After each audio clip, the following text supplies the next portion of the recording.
89 of the Talking Friars podcast. I'm your host, Ben Fadden, here today. We got 3 episodes this week. Already had one come out on Monday with David Sampson, former president of the Miami Marlins. I've kind of been releasing some clips about that. You can watch that episode on YouTube, listen on Apple Podcasts, Spotify. It's created some conversation with, because he made a lot of interesting comments about, Manny Machado uh, and, AJ Preller, what he's like in negotiations behind the scenes, just kind of his interesting perspective on the team. So I'd like that if you go watch it, listen to it, give me your thoughts. And I just love, communicating with all Padre fans, talking baseball. So go ahead and tell me your thoughts on that. But as we move here to episode 89, I wanted to give a quick CBA update, a little bit about Padres Twitter and everything that's going on about there with Eric Hosmer's wife and some Padre fans, which I thought was pretty funny. And then the main kind of reason for doing this episode about an article I wrote for GasLantBall.com this morning that came out about 5 reasons that it's difficult to acquire Matt Olson, at least from the Padres' perspective, this offseason. And so I'll share the screen on the YouTube side of things, go through that. And same thing with the tweets about Casey Hosmer and Padre fans, which was, again, it was funny. So we'll get to that. But first, kind of starting off with the CBA update, which stands for the Collective Bargaining Agreement. Again, it's been a lockout. So as you could imagine, it's been a little difficult, thinking of things to talk about, but been trying my best and just staying communicating, with Padre fans, with some guests that we've had on. But it's been a lockout since December 2nd. There had been no movement, and I understand that they'll use the excuse of kind of, with the lockout and everything, maybe being a part of the reason for not much movement, not much negotiations going on.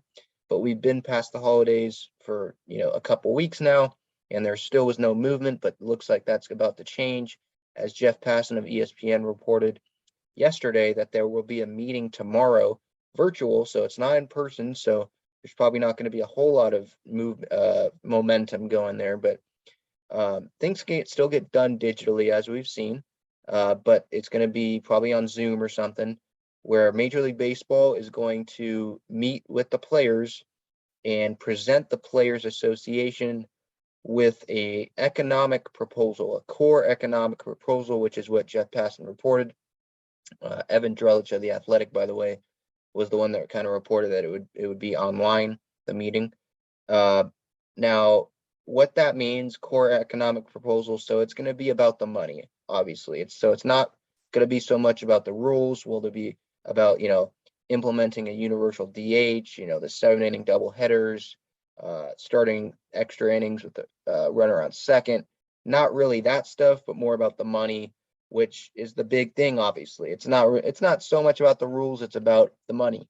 It's about, because the new rules lead to the money. Like if you have a DH, for example, universal DH, that creates more jobs, which means that the National League owners will have to pay more money to players because you're adding a DH there.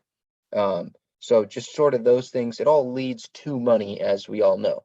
But as again, for the CBA, they're meeting.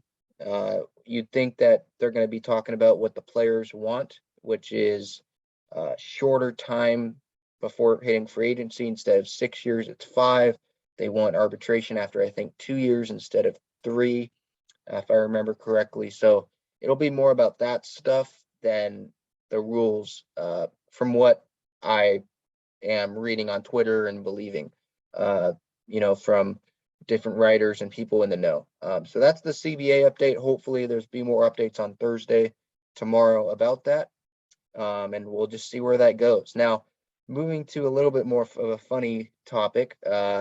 This week, Casey Hosmer, who is now just got married to Eric Hosmer, obviously first baseman of the Padres, and probably the most hated player on the Padres. Casey Hosmer has been getting into a little bit of Twitter wars with Padre fans.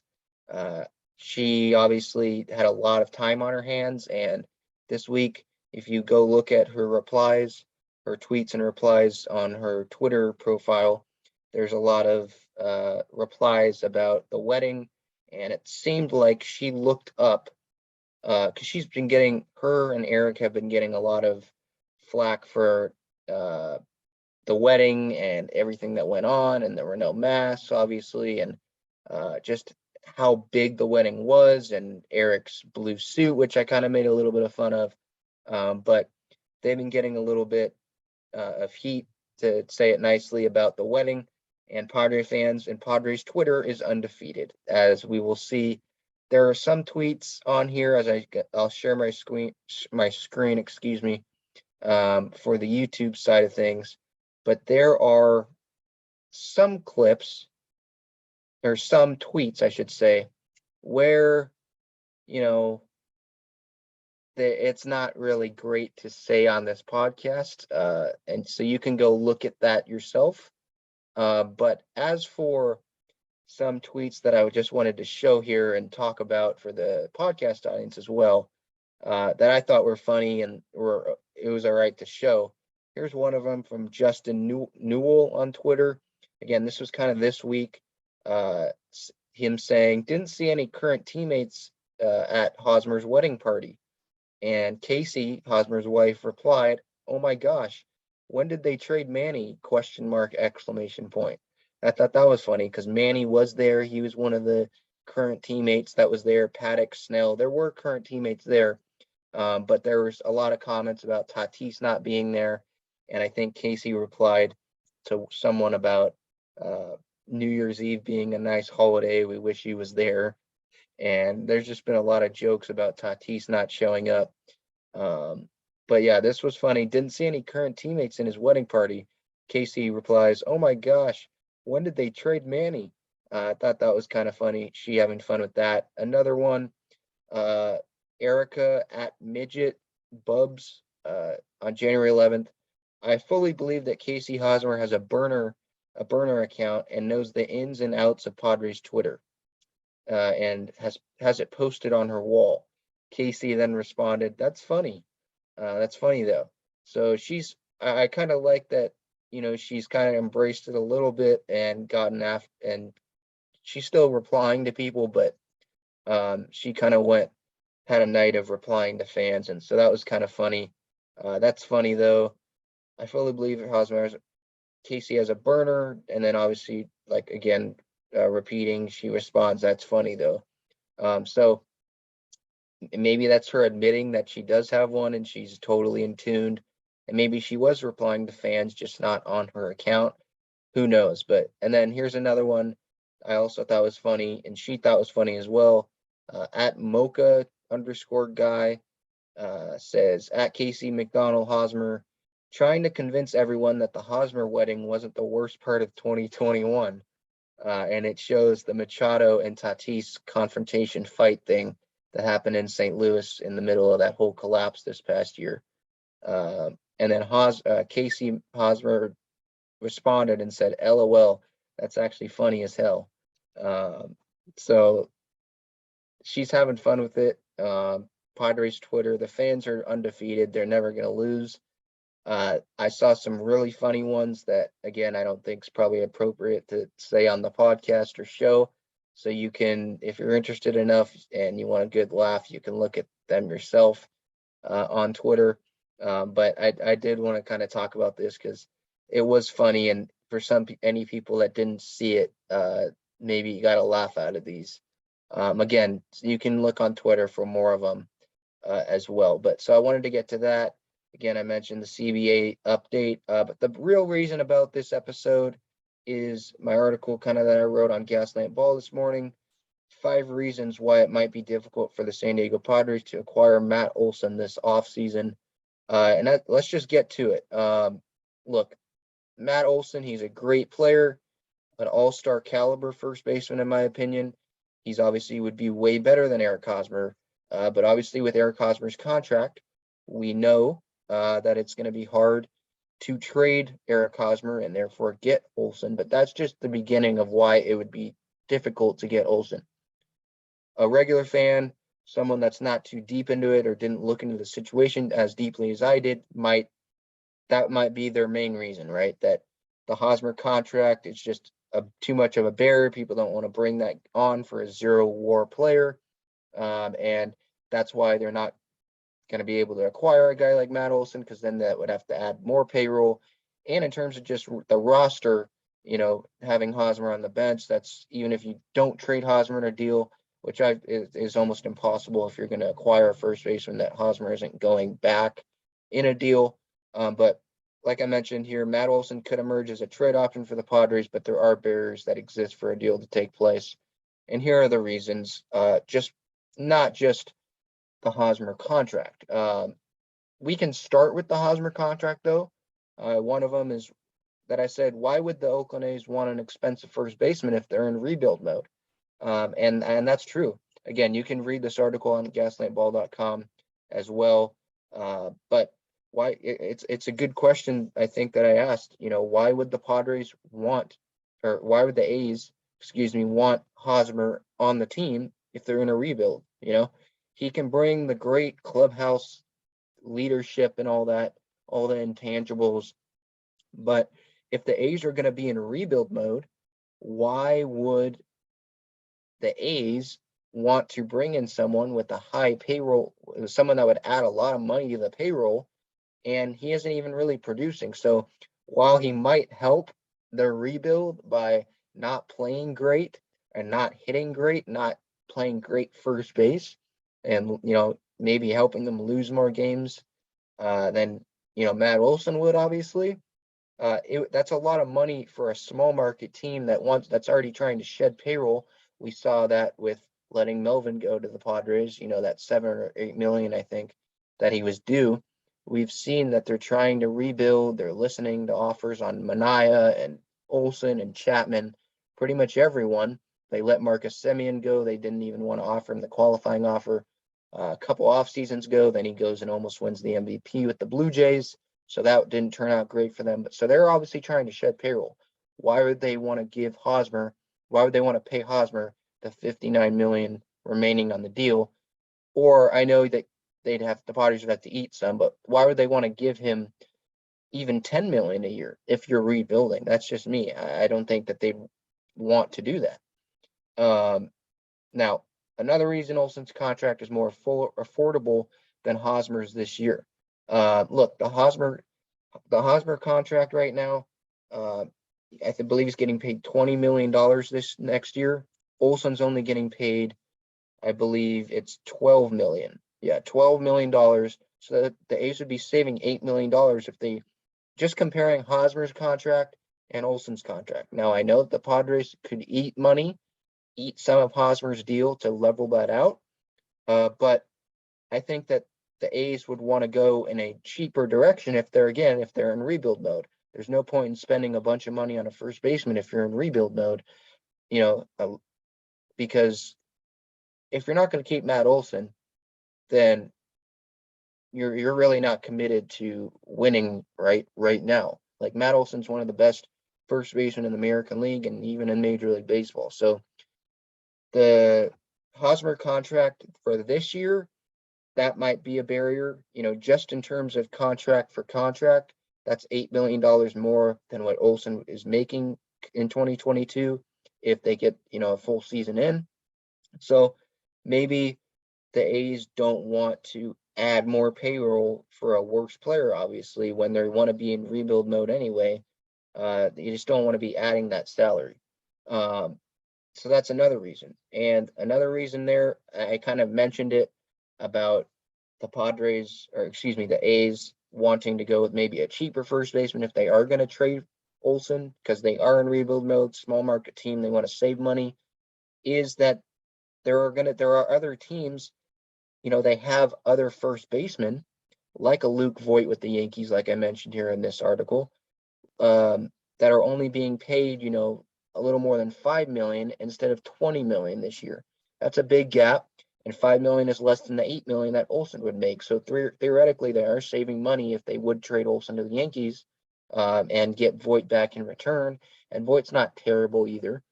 So I think if they're going to trade Olson, they'd want to get back a player where they're not paying as much as the $8 million that Olson's making this year, and certainly less than, the 15, 20 million Olson could make, in arbitration in the years ahead before he hits free agency. So I think the competition is a big reason why the Padres, you know, might not be able to get Olson this offseason or ever, because I know that I mentioned here it's hard to, remember that there's other teams that are going to want a all-star caliber first baseman on their roster, and someone that can hit 20, 30 home runs a year, just a power bat that plays pretty good first base as well, can DH as well. So the National League might even he might have 30 suitors, or excuse me, 29 suitors instead of more limited if they want a DH or whatever. So just the competition, the farm system, right? The A's obviously rebuilding. They're going to want star prospects back in return, and the Padres might not be in the best position in terms of getting of the return that they can give to the A's, because the Padres farm system is not as strong as it has been in past years because of deals that Preller has made, whether that's the Austin Nola deal and trading Taylor Trammell and Andres Munoz, whether that's, the Blake Snell deal, where, they had to trade Luis Patino and Mejia, and Blake Hunt, I believe was his name, and then another pitcher. So the farm system is not as strong. Obviously, the Clevenger deal, they had the deal guys. So there's a lot of, Marcano, Tucupita Marcano, and the Musgrove deal was another, or the Adam Frazier deal was another one. So they don't have as strong as a farm system as other teams might. So they just might not have as many star prospects that the A's would be interested in. So it just might not be a match that way. And the Padres, you might say, Ben, well, the Padres do have star prospects. They have Mackenzie Gore, C.J. Abrams, Robert Hassel III, Luis Campusano, James Wood, could go on and on, at the top there. But the Padres, with Preller, at least, reporting that we've seen from Dennis Lin and others, they don't want to, and I'm with them. I agree with the Padres here. They don't want to trade Abrams. He's untouchable. I think he should be untouchable. I think he could be a mini Fernando Tatis Jr. Maybe in the outfield, maybe at second. If Cronenworth moves to first, who knows? But I think he could be a cornerstone of this franchise, deep playoff runs moving forward. So CJ Abrams, I believe, is untouchable. Robert Hassel III, I would make pretty untouchable. You'd have to really blow me away. And I'm sorry, but only a couple more years of Matt Olson. I'm not giving up 6 years of control of Robert Hassel III, who is probably going to start every day in the outfield for 6 years here in San Diego if he hasn't moved. I'm not giving him up. James Wood, I'd give up in this Matt Olson deal, but I'd still be hesitant. I guess if the Padres are going to eat a lot of money on the Hosmer deal, I wouldn't give up James Wood. But so there's guys, Gore, I'd be willing to give up, but it seems like his mechanics are better.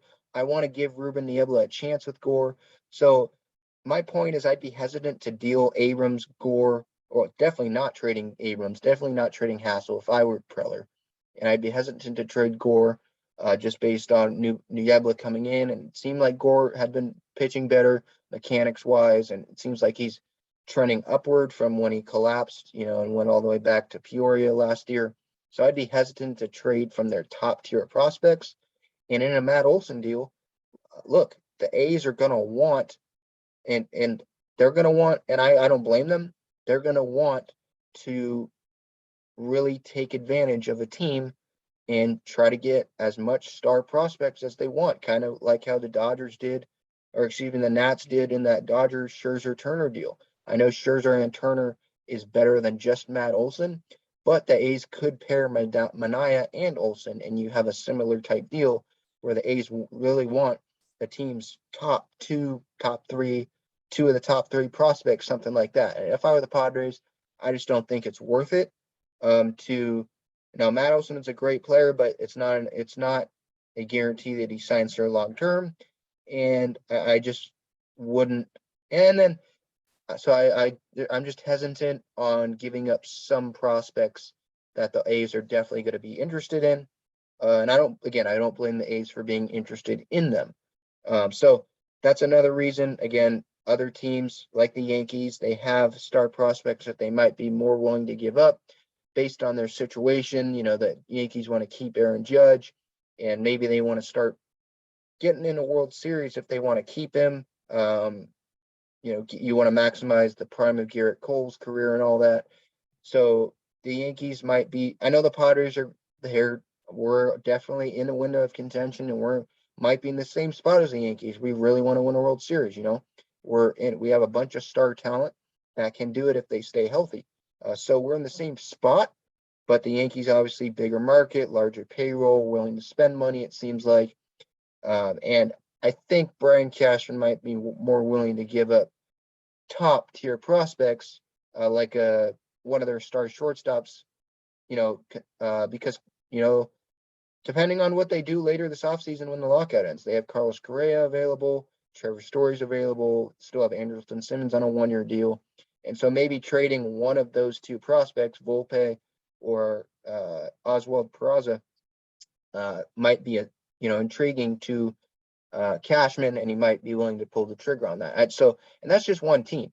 There's multiple teams that would be willing, I think, to trade for Matt Olson and give up top prospects that if I were Preller, probably wouldn't be as willing to do, just because I believe in Hassel.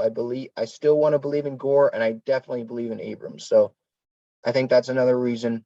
Another reason that I talked about here, AJ Preller might opt to wait.